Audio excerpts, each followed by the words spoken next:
ব্যাঙের ছাতার মতো রাজধানীর অলিগলিতে গড়ে উঠেছে নাম সর্বস্ব বেসরকারি হাসপাতাল, ক্লিনিক ও ডায়াগনস্টিক সেন্টার। নিয়মকানুনের তোয়াক্কা না করে যেনতেনভাবে চলছে বেশিরভাগ প্রতিষ্ঠানের কার্যক্রম, ফলে প্রতারিত হচ্ছে সাধারণ রোগীরা। রাজধানীর বেসরকারি স্বাস্থ্যসেবার মান নিয়ে হাসান জাবেদের 3 পর্বের ধারাবাহিকের আজ দেখুন প্রথম পর্ব। ছবি তুলেছেন অজিত আইচ তাপস। রাজধানীর মোহাম্মদপুরের হুমায়ুন রোডের বাংলাদেশ ট্রমা স্পেশালাইজড হাসপাতাল। সকাল 10টা থেকে 12টা পর্যন্ত জরুরি বিভাগে কোনো ডিউটি ডাক্তার পাওয়া যায়নি, এমনকি কোনো কর্মকর্তা বা কর্মচারীরও দেখা মিলল না। শুধু একজন ক্লিনারকে পাওয়া গেল। আমি বলতে পারতেছি না অনেক কোনে গেছে।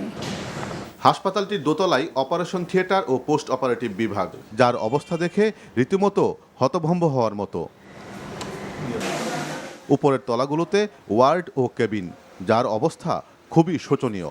প্রাইভেট তো সব কিছু তো ওরকম করে পাওয়া যায় না, এই আর কি। রোগীদের পরীক্ষা নিরীক্ষা যেখানে করা হয় সেখানে এই অবস্থা, অথচ সাংবাদিক এসেছে শুনে 1 ঘন্টা পর হাজির হয়ে প্রতিষ্ঠানটির ম্যানেজার দাবি করলেন তাদের সবকিছুই ভালো। আপনার কাছে মনে হচ্ছে যেটা একবারে নোংরা? এটা এখানে রাখছে, হসপিটালে কোথাও না কোথাও তো রাখতে হবে। হাসপাতালটির পরিবেশ বা সেবার মান যাই হোক না কেন, পঙ্গু হাসপাতাল সহ অন্যান্য হাসপাতাল থেকে রোগী ভাগিয়ে আনতে বেশ পারদর্শী তারা। আমরা পঙ্গু হাসপাতাল গেছিলাম, পরে এক দালাল আর কি আমাদেরকে এখানে নিয়ে আসছেন। দালাল বলছে যে আমাদের এইখানে ভালো চিকিৎসা হয়, কিন্তু আমরা এই ট্রিটমেন্টটা পাচ্ছি না। মোহাম্মদপুরের হুমায়ুন রোড ও বাবর রোডে 20 গজ পরপরই এসব প্রতিষ্ঠানের দেখা মিলবে। মূলত পাশের কয়েকটি সরকারি হাসপাতালকে কেন্দ্র করেই চলছে এদের কার্যক্রম। 100% সরকারি নিয়ম মেনে যথাযোগ্যভাবে হাসপাতাল পরিচালনা করা খুবই দুরূহ।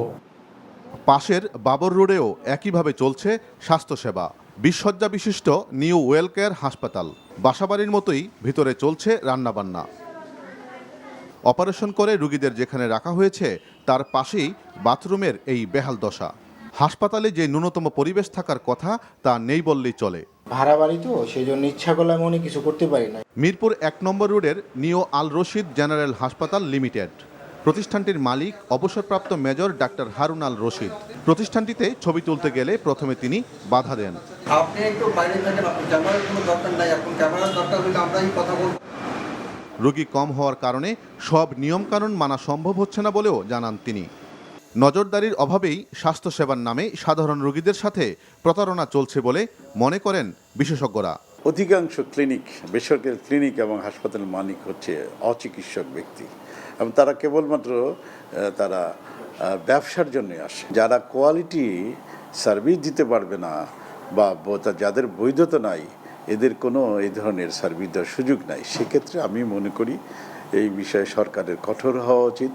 চিকিৎসা ব্যবস্থাটা আমার আগুছালো এবং নজরদারিতে কম, দুর্বৃত্তায়ন অনেক বেশি। এই দুর্বৃত্তায়নটাই হচ্ছে কিন্তু জনগণের সাথে আমাদের ভুল বুঝাবুঝি। এই জায়গাটাতে কোনো ছাড় দেওয়ার কোনো স্কোপ নাই। সরকারি তথ্য অনুযায়ী সারা দেশে অনুমোদিত বেসরকারি হাসপাতাল, ক্লিনিক ও ডায়াগনস্টিক সেন্টারের সংখ্যা 13,000। এর মধ্যে 4,500 হাসপাতাল ও ক্লিনিক এবং 8,500 ডায়াগনস্টিক সেন্টার রয়েছে। এর বাইরেও অবৈধভাবে গড়ে ওঠা এসব প্রতিষ্ঠানের সংখ্যা দ্বিগুণ হবে বলে ধারণা সংশ্লিষ্টদের। দ্রুত এর লাগাম টেনে ধরতে না পারলে পরিস্থিতি আরও ভয়াবহ আকার ধারণ করবে বলে আশঙ্কা বিশেষজ্ঞদের। Hasan Jabed, NTV news, Mohammadpur, Dhaka.